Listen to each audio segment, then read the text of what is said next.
Стук рулевой рейки Солярис. С правой стороны звон стоит.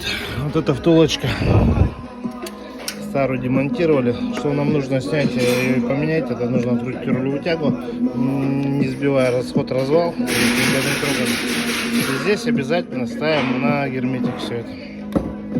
Вот она новая уже втулочка. Вот ее номер оригинальный. Кому интересно.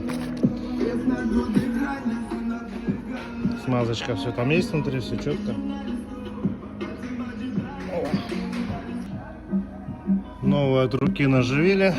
Берем головочку 46-ю с таким молоточком. Начинаем затягивать.